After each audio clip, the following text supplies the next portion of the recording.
got the award-winning actor in the building. Cheers, my friend.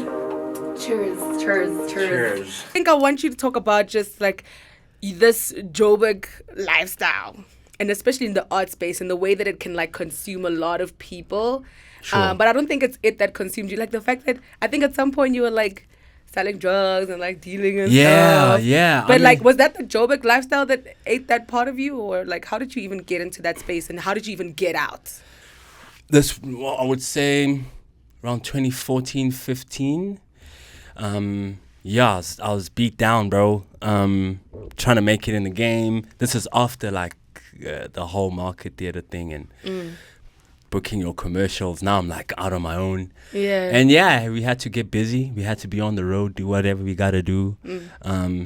And plus, I was in the music industry. I was touring with a bunch of DJs. I was a drum and bass MC. So the drum and bass MC is the guy who... You see them now, they're so popular, and I was like, I paved the way for y'all niggas. What is that? So if you go to the club and there's a guy busy, is that it? that's an MC, right? Yeah. I was living in Ponty, 51st floor. Crazy. And we were just getting up to no good at that time. Yeah. And luckily, the movie that saved me was Necktie Youth at the time, because the director Sibs was kind of framing that world we were in. Yes. And I happen to be an actor Yeah. who can, we can work together on a cinematic level to tell that story. Yes. So Yes. that was back then. A lot of actors, I feel, when I hear the stories and how you commit to a role, like for instance, like the Joker, and how people go full in, like even just the other day, I think it was like, Tembu, for instance, who was saying like he's broke his back, his knees, or whatever. I wanted to know like how far you've taken it in terms of committing to a role and the stuff that you've done. Jabz was pretty much me. I was pretty depressed, in a bad space, shooting Jabz, which worked for the story that we try to tell. And I would say, working on The Wife was some of the hardest work that I've done. Committing to a guy like Umqele. Yes. From a psychological point of view, and then obviously from an appearance point of view, there was work that we had to do. So I would say, Umqele was hardcore, from his sound, we crafted everything from his sound to how he walks, how he talks. I actually have a masterclass on it on YouTube. Just check it out. Tune in. Yeah, man, that was hard work, and especially for the period, I had been used to being the call actor. Yeah. You come in for a day or two, you play the brother or the cousin, or you do a commercial. So for something that I would be shooting for 9 months, my own anxiety saved me, because I was like, I'm not going to be in and out of this character for 9 months. I need to figure him out now, have him stand next to me, and we go to work every day. Oh, right? okay. So when I say stand next to me, I mean, I figured out like how he ties his shoes, what shoes he wears, what type of underwear, his pants, how he combs his hair, so that I have this body of habits that are so far from Bonko. Also, the people like to think, actors like to think that bringing a character as close to you as possible could consume you, or is the work. Yeah. And you're right. It actually, that's the risk, right? You run the risk of it consuming you. Yeah. Because you won't be able to tell the differences anymore. So we built Umqele so far from Bonko that I could spare myself, Especially, he's quite a traumatic character. Yes. So I decided to build a whole nother nigga that walks different, talks different, everything is just different from Bonko, so that I know when I'm inside Umqele and I know when I'm outside of him.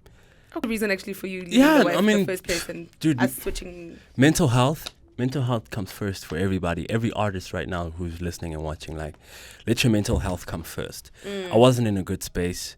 Was it the fame? Was it what we just spoke about? Was it the workload? Was it fatigue? I think it was more of a combination of things. But the point is, I didn't see myself fit to deliver to the people who walk up to me and, but Doug, you gotta understand, to walk up to someone Yeah. and tell them, I love you. I love your work. That's real love. That is real love. So now I felt like I'd be disrespecting, or taking lightly the support that I have. Also, I'm sure there's also another shift now that takes place when you're about to be like a parent, and now you have to, everything that's in you has to come out and must come out correctly. And you learn yourself. Yes. Tell me about that, just this stage in your life right now. It's been good, dude. It's been tiring, but nothing beyond my abilities.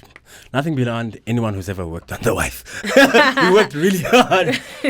But from my perspective, an actor's perspective, it's like, those late nights, which I feel like I've been used to, but it's also, being hyper, like you focus on this person. Like, my child can feel when I'm holding her, and then I'm like, let me quickly sneak my phone, it's like, So I think from an energy point of view, they feel if you are giving them everything you have. How many days, how many weeks? I didn't even know she arrived. She's 3 weeks old. Oh, wow. Quite fresh. 3 weeks old. I mean, I just got the exclusive. Dang. I mean, that's what we're here for. So, man, it's been a beautiful time. My wife and I are learning each other more now.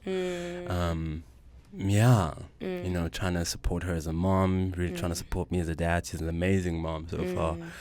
And I mean, she's also in the arts. I'm sure it kind of also helps to have that person who understands both your work and also just these different stages that you've been.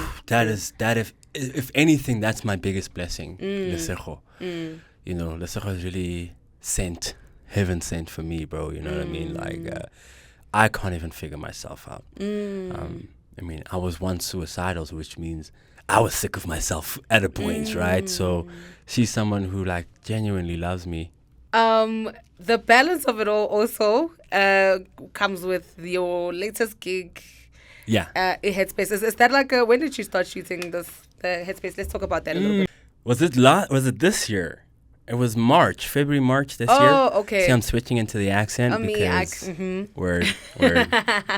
Yeah, it was probably around February, March. Okay. I've been doing voiceovers for a while, even before acting. I've been doing voiceovers, and when this opportunity came, man, I was super excited.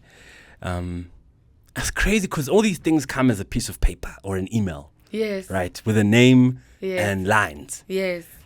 And you have to make whatever you make out of it. Yes, I love it. Yeah. It's beautiful. It's magic, really. Yes. So, we recorded. I got the audition probably around the same time. It wasn't too long before they called me back. I think it was in the same week. Yeah. And then, started recording Norman. Norman is this kid in Headspace who loves constellation and planets and aliens, and he thinks aliens are the future and they're going to save the world. Dang, dang. Dang, dang. On the other side of the universe, these aliens are chasing each other, right? Yeah. Good guy, bad guy.